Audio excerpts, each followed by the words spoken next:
Give the praise team a hand. Praise team, I'd like you to come up this side of the room. Amen. Amen. Give them another hand. They work. Amen. Give themselves to ministry and leading us into the presence of God and doing warfare. Because how many of you know that when you come into the house of God, a lot of you have had to fight to get here, just to fight for the stuff that's been on you all week. Amen. Some of you had to make a decision, a conscious decision to get to the house of God this morning because you could have stayed home in bed, but you're here. And I believe that you're not here by accident. I believe you're here for a divine appointment. And so we're going to hear from the Lord today. I've been asking God all week.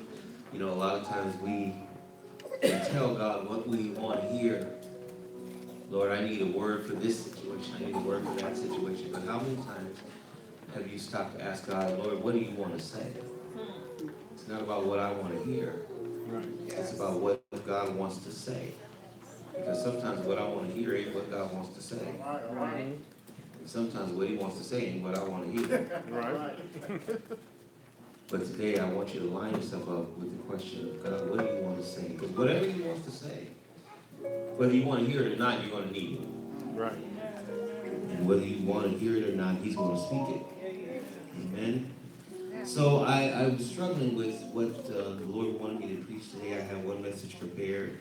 And then during Sunday school, the Lord began to speak to me about what we were learning and dealing with in Sunday school. And so I was struggling between the two, really trying to hear from the Lord, and finally he gave me confirmation. And so for those of you who are in Sunday school today, you're going to hear this for the second time.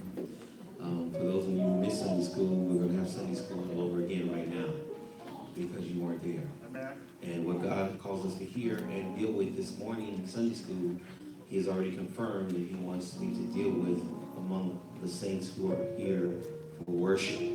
Somebody say amen. Amen. Look at somebody and say, God never makes a mistake. God never makes a mistake. He's always right. He's always right. And particularly when the preacher understands that God has now switched his message, then you know that God is speaking, because it's more comfortable to go with what you prepared. Right.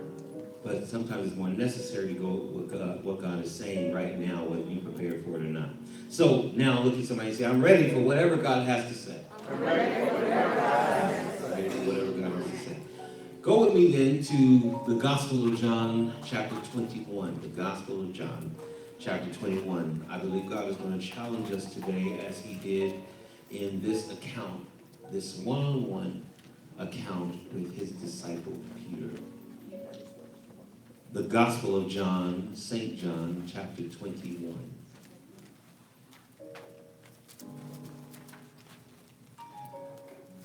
I love you, Jesus. I worship and adore you. Just came to tell you, Lord, I love you more than anything.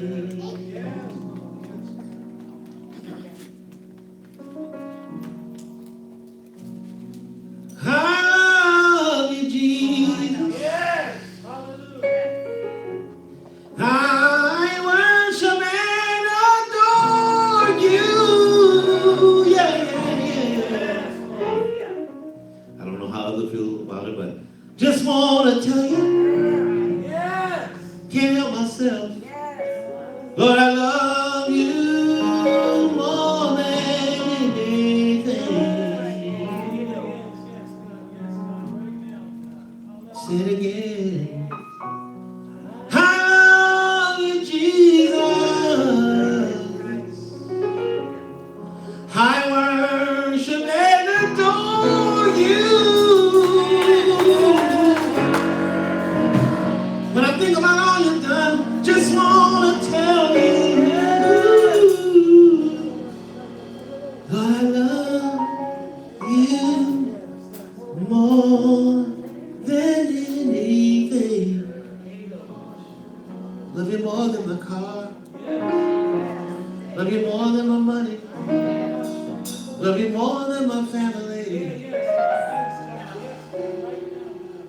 I love you more than anything. anything. Do you mean that? Because I'm going to test whether you can say that in the bad times. In St. John chapter 21, beginning in verse 15, it reads from the New King James Version, "So when they had eaten breakfast, Jesus said to Simon Peter, 'Simon, son of Jonah, do you love me more than these?' He said to him, 'Yes, Lord, you know that I love you.' And he said to him, 'Feed my lambs.' He said to him again the second time, 'Simon, son of Jonah, do you love me?' He said to him, 'Yes, Lord, you know that I love you.' Jesus said to him, 'Tend my sheep.' And he said to him the third time, 'Simon, son of Jonah, do you love me?' And Peter was grieved because he said to him the third time, 'Do you love me?' And he said to him, 'Lord, you know all things. You know that I love you.' And Jesus said to him, 'Feed my sheep.' Jesus continues to say what he's saying in verse 18. He says, 'Most assuredly I say to you that when you were younger, you girded yourself and you walked where you wanted to. But when you are old, you will stretch out your hands and another will you and carry you where you do not wish to go.' This he spoke, signifying by what death he would glorify God. And when he had spoken these things, he said to Peter, 'Follow me.' Then Peter, turning around, saw the disciple whom Jesus loved following, who also had leaned on his breast at supper and said, 'Lord, who is it that will betray you?' And Peter, seeing him, said to Jesus, But Lord, what about this man?' And Jesus said to him, 'If I will that he remain until I come, what is that to you? You follow me.'" And I want to talk to you today about, I believe God wants to deal with all of us about how we love him. How much do you love me? This is a question that is confronting Peter by Jesus at a particular time in his life. And I want you to consider with me this same question being posed to you right now. I want you to understand and consider the fact that this was a time in Peter's life when Peter was struggling between moving closer to God in his relationship with Christ or going back to his old lifestyle. I want you to understand that. I want you to understand that this is after the crucifixion. The resurrection has taken place. Jesus has been seen at least now 3 times. This is the 3rd time by his disciples. But right before he appeared to them the 3rd time, and I preached this last week, Peter says to the other disciples, "I'm going fishing." He didn't say, "I'm going to church." He didn't say, "I'm going to Bible study." He didn't say, "I'm about to go to a prayer meeting." Peter said, "I'm going back fishing." Jesus shows up, causes a miracle for them to catch more fish than they can handle. Not only does he do that, but he provides breakfast for them. They all sit down and eat. They dine together. They're reunited with Jesus now for the 3rd time. But Peter's still not there yet. He's still struggling. He's still struggling. He's still struggling. And so Jesus pulls him to the side and has a one-on-one with Peter, a one-on-one. He pulls him away from all the other disciples and has a one-on-one with him. He's not far from where they are. He pulls them away just a little bit. And he begins to have a one-on-one with Peter, and this is how he confronts Peter.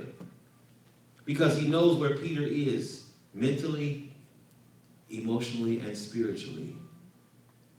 And he has the audacity in this one-on-one to ask Peter, "Peter, do you love me? Do you love me?" That's almost like, but greater than, if you're married or if you've been in a relationship with a long time with somebody who should know that you love them, just out of the blue, just saying, you love me? Most times if that happens, you look upside their head like, are you crazy? Where's this coming from? Why are you asking me this? But Jesus is asking Peter, do you love me? Now remember, it's Peter that has denied. He denied he even knew Jesus. Because Peter was not one who can handle stress. So when the pressure is on, Peter, no, I don't know Jesus, because he cannot handle, he doesn't know how to cope. He doesn't know how to cope with trouble, problems, situations. And so he takes the easy road out and says, no, I don't know Jesus. This is the same Peter that after seeing Jesus for the second time, and now the third time, before he saw him for the third time, said, you know what, I had enough of this discipleship. I had enough church. I'm going back fishing. So Jesus pulls him to the side, possibly because he knows that Peter is vulnerable to quitting. He knows that Peter fails under pressure. He knows that Peter is easily distracted. He knows that Peter still loves what he loves. And so Jesus pulls him to the side and puts him on the spot and says, do you love me? Now, let me just take a side note. Most guys, when you ask them that, ladies, especially if you've been in any relationship with them for any amount of time and they do have a job and they're providing for love, what do they tell you? You should know I love you. I'm going to work every day. I'm providing. You eating, ain't you? You getting your nails done, your hair did, and all that kind of stuff. You should know I love you. Why are you asking me that crazy question? What's going on in your mind? Where's all this coming from? Don't talk to me about love. I'm showing you that I love you. Do you? But Jesus said, do you love me? And don't be asking your men that kind of question anyway. Do you love me? They get up, going to work every day. They can be sitting around playing video games and all that kind of stuff, but they're not. They get up, going to work every day, working overtime so you can get your nails did, your toes did, your hair done, and weed and all that kind of stuff. And if you don't have a man that's doing that, then he shouldn't be living up in your house. Okay, I didn't mean to say all that. But Jesus is saying, Peter, do you love me? Peter could have said, Lord, I've been rolling with you since day one. I'm here, ain't I? I'm still here. But remember, you denied me 3 times. And Jesus confronts him with a very direct question that he must answer. Peter, do you love me? And I just believe that God is asking everyone in this room today, do you love me? Janet, do you love me? Mother, do you love me? Nate, do you love me? I believe Jesus is asking all of us that question. Do you love me? And not only is he asking, do you love me? But listen to this. What is not being indicated in this text is not only is he asking, do you love me? He said, how do you love me? Because it's not always a question of do people love you, but how do they, and how much do they love you? And so he asked Peter, Peter, do you love me? And Peter says, yes, Lord. But Peter doesn't say, I love you like Jesus is asking. I want you to get this. Jesus is saying, Peter, do you agape me? Do you love me unconditionally? Do you love me more than these? Now, there's a theological question because they don't know what Jesus was talking about when he said, do you love me more than these? It could be several things. Jesus could be asking him, do you love me more than these other disciples love me? Could be asking him that. Or he could be pointing to the fish, saying, do you love me more than you love these fish that I've given you? Or he could be asking, do you love me more than they love me?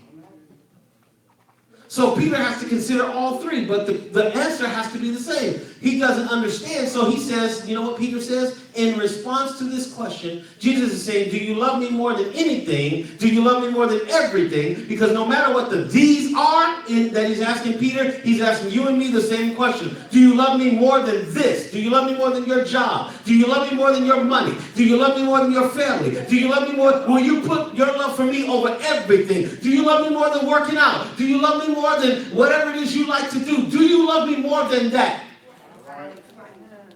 Do you love me more than you love washing your car? Do you love me more than you love sleep?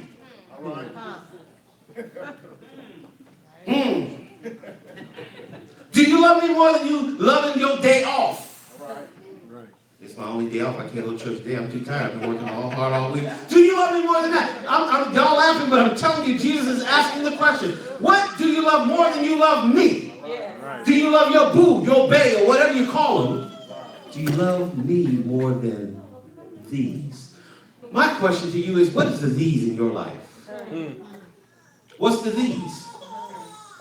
Do you love me more? I got some family members that tell me to my face, I love my kids more than anything.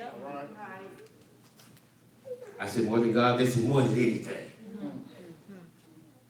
I know some people that love to work more than they love to more than they love anything. They love it more than church, they love it more than prayer, they love it more than God.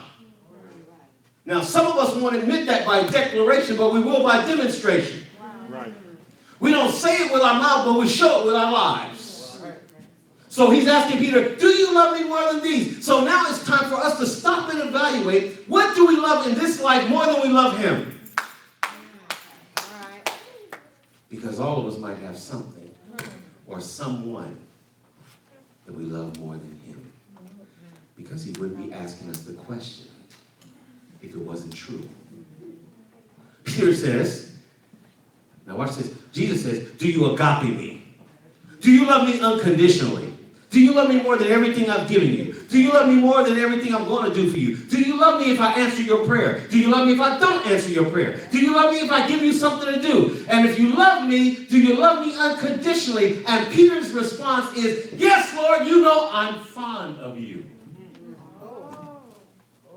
When Peter answered the question the first time, it did not match the love that Jesus was talking about. Jesus says, do you agape, unconditionally love me more than anything? Jesus said, yeah, you know, you my homeboy. He said, I'm fond of you. I love rolling with you. I love hanging with you. We boys. Jesus said, no. So he asked him a second time, Peter, do you agape me? Watch this. Because the first time after he said, do you agape me? And Peter says, yes, I'm fond of you. Jesus says, feed my lambs. First lesson is this. Are you going to come up to the level of God's love, or are you trying to get him to come down to the level of yours? Because Jesus is asking, do you love me up here? Peter telling the truth. He said, no, I'm fond of you. I love you down here. Is that okay? And he said, I have a job for you to do. Feed my lambs. And to feed my lambs, you're going to have to love me up here and not down here. If the reason you can't come to church every Sunday is because you ain't loving me up here. You loving me down here. Uh-oh. Peter, do you love me? Yes, Lord, I'm fond of you. He said, feed my lambs. He asked him a second time again to give him another chance to understand the question. Peter, do you love me? He said, yeah, Lord, you cool.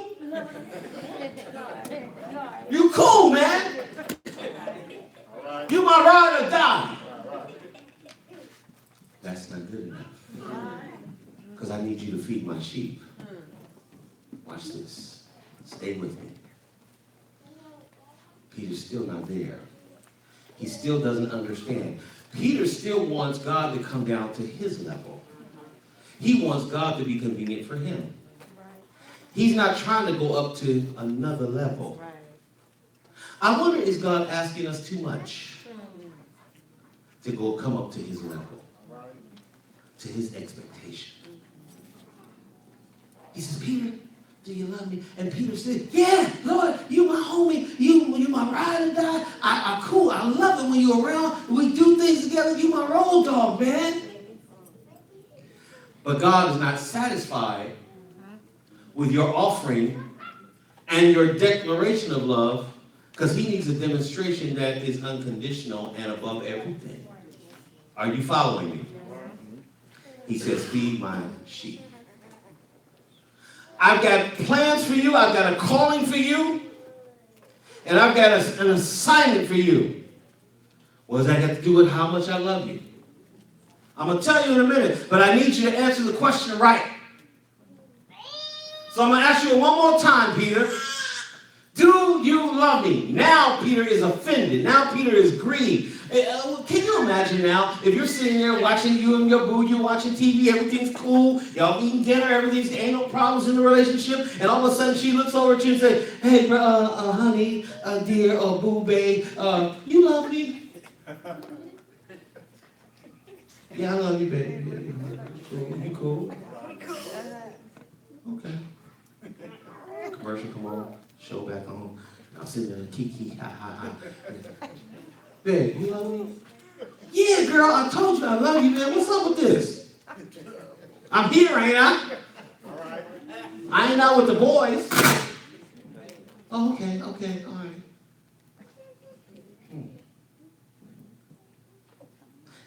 I need you to love me more than just washing the dishes. I need you to love me more than just taking my car to get a service. I'm talking about, like, do you love me and only me? Babe, don't get mad.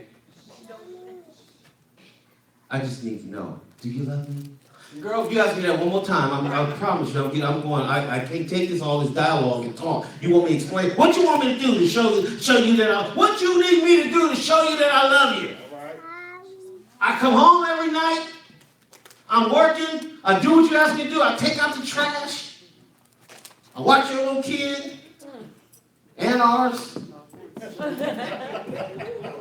What you need me to do? Jesus says, I need you to feed my sheep. But listen to me, that's not an easy job. I don't want you to take this lightly. I need you to understand that what I'm asking you to do, you're going to need to love me to do it. Why? Because what I'm calling you to do, what I've anointed you to do, and what I expect you to do is going to cause you some heartache. Right. Listen to me. Jesus is trying to get Peter ready for the life that's in front of him, for the responsibility, because I've got a calling on your life. I know you messed up. I know you denied me 3 times. I know you're not perfect, but do you love me unconditionally, and do you love me enough to do what I'm telling you to do? Right. And to do it faithfully. And the 3rd time he says, Peter, do you love me? And Peter gets offended. He gets grieved. He says, Lord, you know all things. You know I love you. Jesus says again, feed my sheep. I want to show you the connection between your declaration of love for the Lord and your demonstration of love for the Lord. It's even though you say, I love you, Jesus. I worship and adore you. Just want to tell you, Lord, I love you more than anything. Jesus is saying, if you love me more than anything, don't tell me, show me. And that's what we want to see from somebody who says they love us. If we don't necessarily want a declaration, you better have a declaration, and then your demonstration better line up with your declaration. So I expect some action, I expect some loyalty, I expect some support, I expect some obedience in your demonstration to line up with your declaration. You can tell me you love me all day, but I got to ask you 3 times so that when it comes down to the nitty-gritty, you will remember your commitment to me, and you'll do what I asked you to do, even when you don't want to do what I asked you to do. Right. Now we're going to get to the nitty-gritty, and I'm going to close. Strap on your seatbelt. Here's the problem, is saints say they love God all day. They love Jesus with all their heart. He's the head of my life. Give it unto God who's the head of my life. But that's easy to say. It's harder to do. Right. And Jesus is saying, Peter, listen to me. Your obedience to me and what I'm calling you to do, your obedience to me and the calling, the anointing that I have on your life, and what you're going to have to do is going to have to be predicated, listen to me, upon how much you love me and not them. God has called all of us, if he has saved you, he has an assignment for your life. If he's allowed you to go through mess, it's because he's going to turn that mess into a message. Right. And you cannot do it if you're just fond of him. That's right. That's right. You cannot do it if Jesus is just cool to you. Because if he's just cool to you, you'll do it when you feel like it.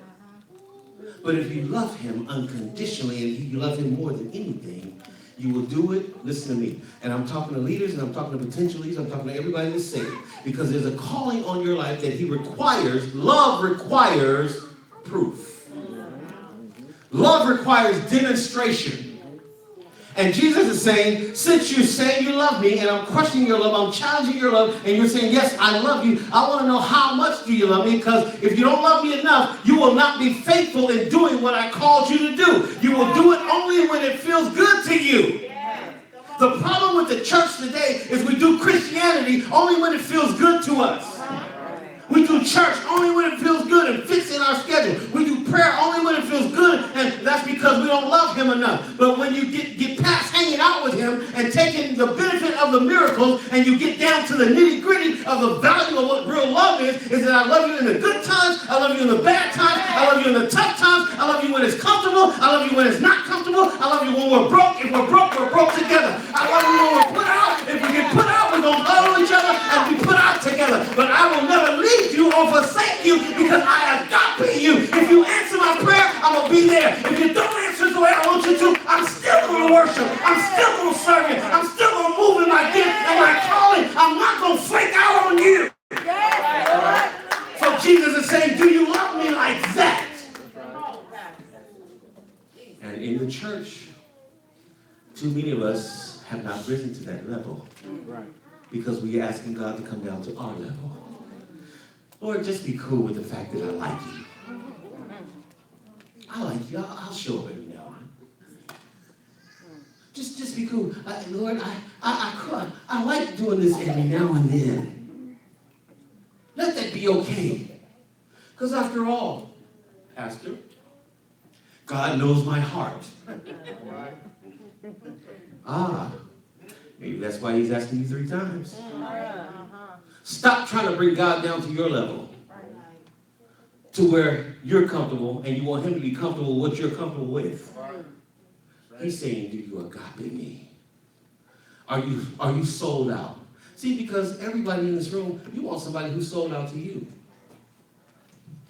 Right? If they say they love you. You want somebody who's dedicated, who's loyal to you. Not just come home when they feel like it. Not just take out the trash when they feel like it. Not just come see about you when they feel like it. If that's what love is, then I don't need it. Love distinguishes intimacy. And Jesus is saying, do you love me like I love you? I loved you enough to leave where I was to come down and give my life for you when you didn't deserve it. See, love expresses and demonstrates not based on whether you fall in line with me or not. It gives what you don't deserve. Let me say it again. Love gives what you don't deserve. And when you don't deserve it, love goes out of its way. It never seeks its own. The kind of agape love loves you even when you're at your worst. It's at its best. The kind of agape love says, I know I'm going through something, but God expects me to be on point and to operate in my gift and to love and to be present and to be dedicated and be committed. That's the kind of love that he's asking Peter, do you have? And if you don't have it, you got to get it, because there is a purpose on your life. And if you're going to walk in that purpose, it has to be done.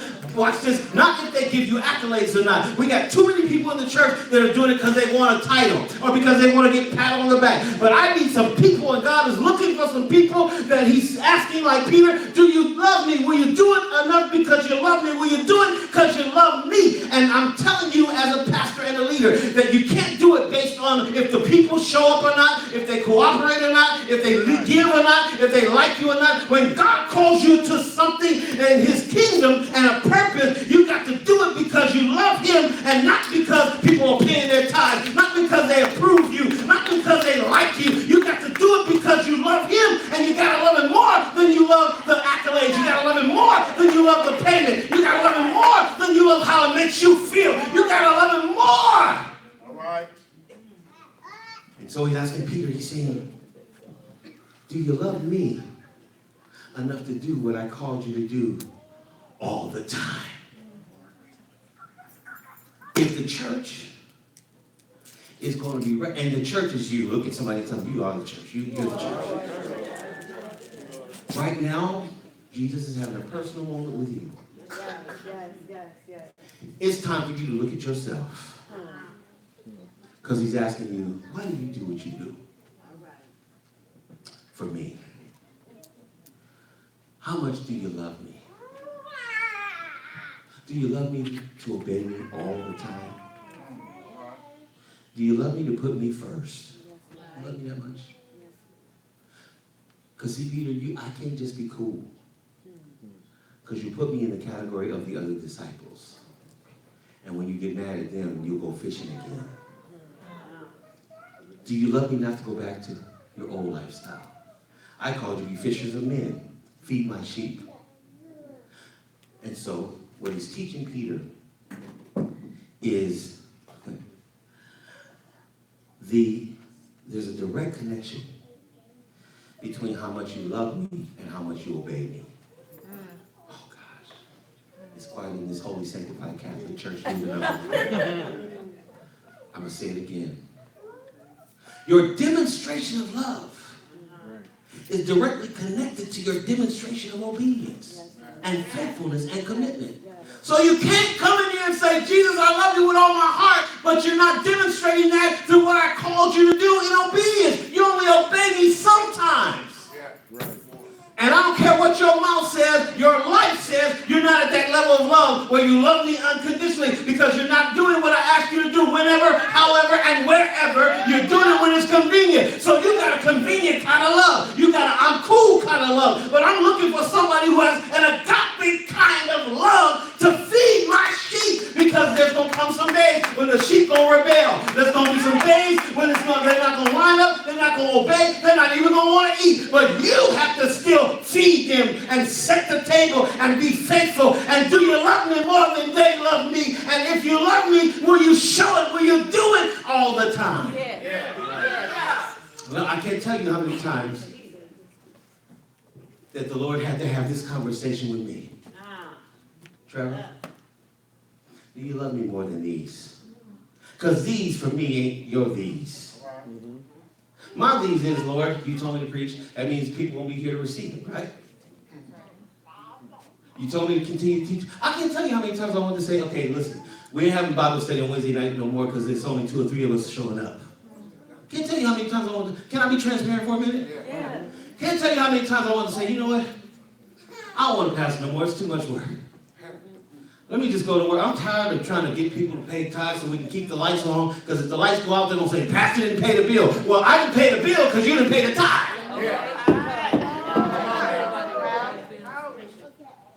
I can't pay the light bill by faith. Right. And so I can't tell you as a leader how many times you want to give up. I can relate to Peter saying, I'm going back fishing. I'm going back fishing. This ain't, I didn't sign up for this. And God had to sit me in a corner and say, Trevor, do you love me more than this stuff that you got to deal with? Because I have a calling on your life. And I didn't tell you they would always cooperate. I didn't even tell you they would always like your preaching. I didn't tell you they were going to help you or even follow you. But do you love me more than this? Yeah.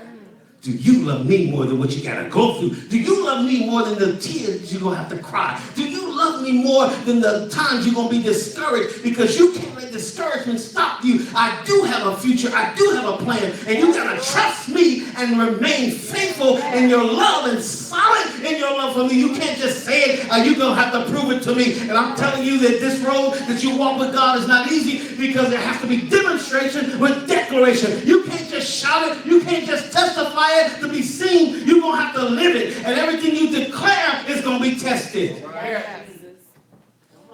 It's going to be tested. Because not only does he want to see, do you love him? He wants to see how much you love him. And how long will you love him? And your obedience to what he's called you to do is directly connected to the amount of love that you have for him. Oh, God. And so the question becomes, do you love him? And how much do you love him? Don't do it for the pastor. I'm not the one who can give you the glory for and the reward. Don't do it for accolades. Don't do it because it feels good. Don't do it because they gave you a title. You got to do it because you love him. And God has called all of us, even despite our mistakes. This is the same Peter that denied him 3 times. That messed up big time. And he's saying, I still need you to feed my sheep. I still need you to do what I called you to do. And so the question is, do you love him? And if you do, are you demonstrating that by doing what he called you to do? Are you doing that by being faithful to what he called you to be faithful to? Are you doing it by being committed? Because all of us have some these in our lives. And it should make you take an introspective look at, what are your these that you've exalted above him? And if you can identify those, you need to bring those down and lift him up. Because he's asking us, church. I'm in a series that I'm starting. Church mobilized, ministry mobilized. It means we need to get out and do and not just stay in here and say. The church that stays within the pack and declares is not effective. You got to get out of the bubble and go do. Next week, my message is church in a bubble. That's the one I was going to preach today. And he said, no, I want you to challenge him with love first. Because he's saying to Peter, and this is the core of the message, you got to love me to do what I'm asking you to do. And when you do it, if you do it, when you do it, it all has to be predicated upon your love for me. You're going to get mad at the saints. They're going to disappoint you. They're going to let you down. And they're even going to break your heart. And the greatest pain comes from the closest proximity. And so the members that you help the most, they're going to be the ones that say, I love you, Pastor. They're going to be the ones that don't show up for you. The ones that you eat, sit and break bread with, those are going to be the ones that betray you. Look out, Judas. Oh, no. But you got to love me more than you love, whether they love you or not, whether they support you or not. There's going to be some times when you'll be sitting at the table with 2 or 3. But guess what he promised? Where 2 or 3 are gathered in my name. Right. There will I be in the midst. He didn't promise you 2,000, but he said, if 2 or 3 y'all get together, I will be there. But do you love me more? Now, here's what I treat her. Been rebuked and put on. And I love the Lord.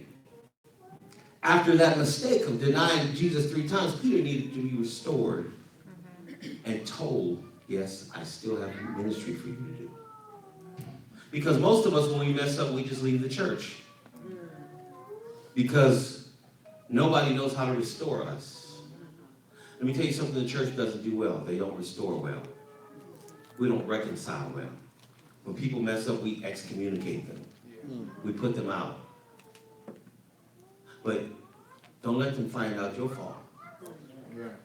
The same ones that put you out are the ones that's messing up too. And the church is not called to excommunicate, they're called to reconcile. Always bringing people back to God, back to God. If we're called to bring people back to God, that means at some point they're going to leave, right? They're going to walk away. They're going to mess up. They're going to have, and so all of us, from the preacher to the pulpit to the pew, we struggle with coming and going and coming and going. I'm telling you, I can't tell you how many times I was ready to throw in the towel and it had not been for the grace of God and reminding me and questioning me, are you doing this for approval? Are you doing this for numbers? I didn't call you to be a pastor so you can have a church full of people. I'm just keeping it real. Will you do it because you love me? And the only reason I've lasted this long is because I love God so much. Amen. There are times when I waver out of my own frustration, and you will too. But this word has to resonate in your heart. If you love me, stay faithful and feed my sheep. Stay faithful, keep singing, keep praying, keep witnessing. I was telling Kaisha this morning, she was talking about how frustrating it is because nobody wants to go to the convalescent home with her. She's going by herself. And I said, God called you and said, you, Peter, you stay faithful. You do it because you love me. I don't care if other people go with you. You go. If you're the choir director, if you're the usher, whatever you are, if you haven't discovered it yet, when you discover it, you do it and do it faithfully, you do it consistently because God called you to do it. Now, if you're sitting down on that, that's another message. I'll get to that in a couple of weeks. Because there are some that are doing nothing but claim they love him the most. Love demonstrates. And it will be uncomfortable. It will be inconvenient. love always puts demand on those who say they love. For God so loved the world. And so Peter continues and he says, okay, Lord, I got it. I love you. Feed your sheep. So they're walking, and all of a sudden, Peter turns around and looks at John, the beloved disciple. And he said, and what's he going to do? That's just like the church, right? Always looking at somebody else. I'm doing all I can for the Lord. I'm paying tithes. I'm all the only one here. I'm doing 3 people's work, and I'm wearing all these hats. What they going to do? I love the way Jesus answered him. He said, if I want him to live until I come again, that ain't none of your business. You follow me. Why? Because I'm not talking to you about John. I'm talking to you about Peter. Peter, you follow me. You stay faithful to me. Don't stop looking at what everybody else is doing or ain't doing. I ain't going because the leaders ain't doing nothing. They're all them hypocrites and all that. Stop making those excuses. That doesn't fly with God.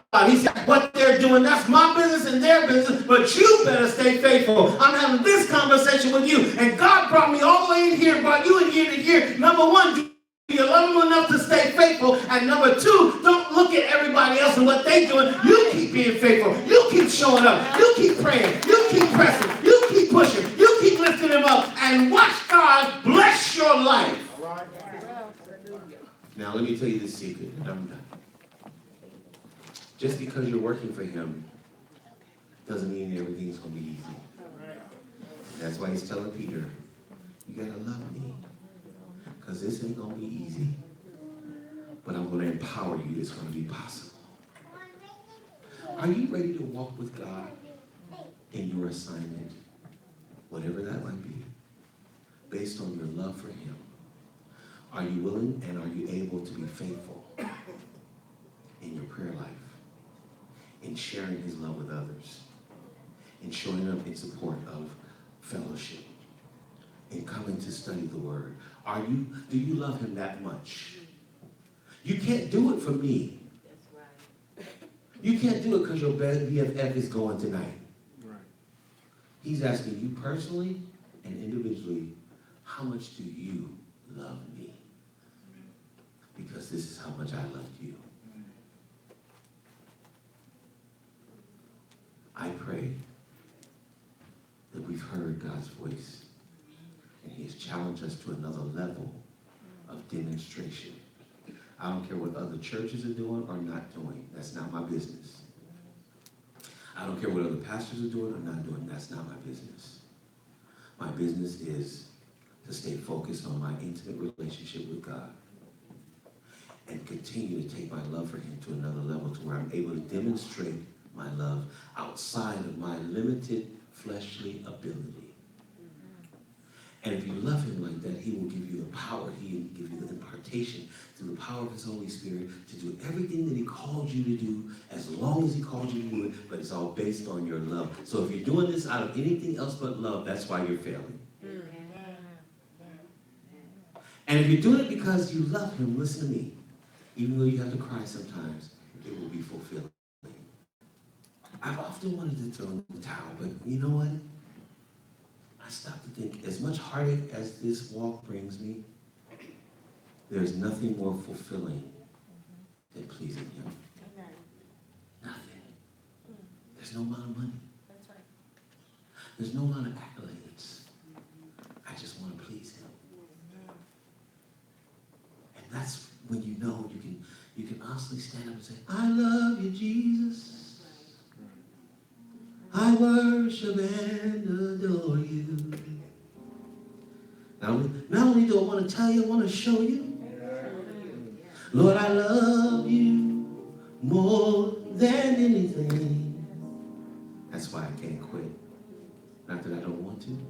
Not that I haven't had the opportunity to, but it's all because I love you, Jesus.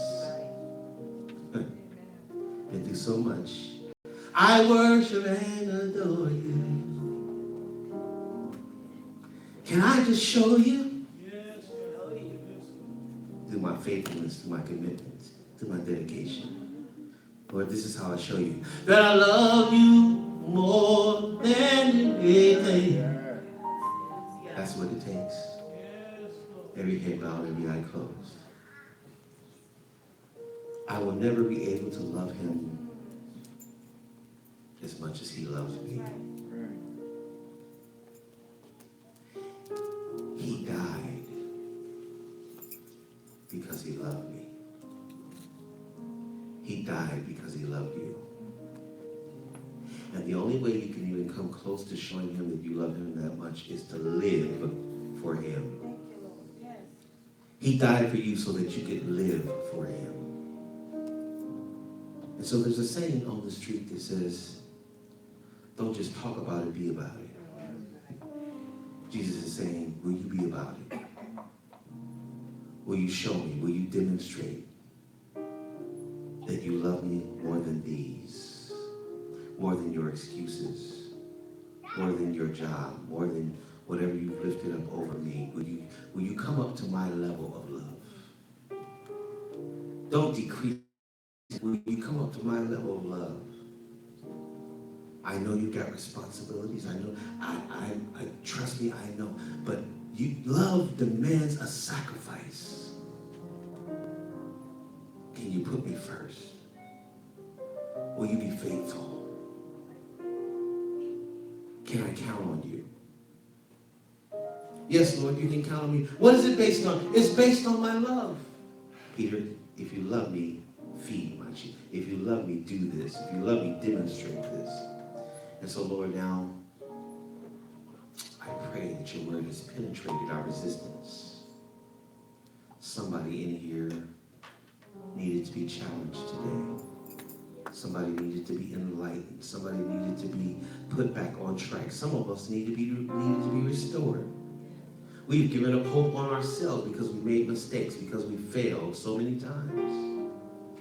But just like you came to personally have a conversation with Peter, you are personally dealing with somebody in this room to let them know, even though you failed, you said a righteous man falls 7 times, but he gets back up again. And what you're saying to somebody in this room is to get back up and try it again. I still have a plan for your life. I still have a purpose for your life. I still have blessings in front of you and not behind you. I still have destiny in front of you. If you will stand up and try it again and be faithful this time. And so for that person in this room that does not know you in a personal way as Lord and Savior, I pray that you would call them, that you would draw them by your own love. And especially for the backslider, the person who keeps falling and getting back up, falling and getting back up, I pray that you would draw them today. Let the backslider come home. And Lord, if there's anybody who knows that they're saved and they've never been baptized, they would consider being baptized today. I don't know all the types of struggles that are in this room, but Lord, I do know you can love us through all of it, and you do love us through all of it. So for anybody in this room who is here speaking to you, while every head is bowed and every eye is closed, if God is speaking to you, I want to pray for you. And this is between you and God.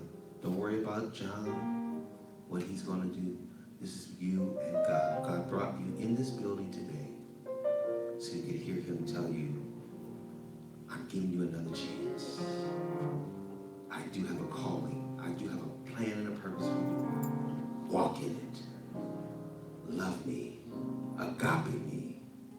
And obey me. If you'd like me to pray for you, if you would just slip up out of your seat. I don't want anybody looking around. Just slip up out of your seat and come in this direction. Let me pray for you. This is you and God. I want you to press in and take a look at yourself. If you're not serving him on a level that he's accepted, that you know he's accepting, then you should consider rededicating yourself.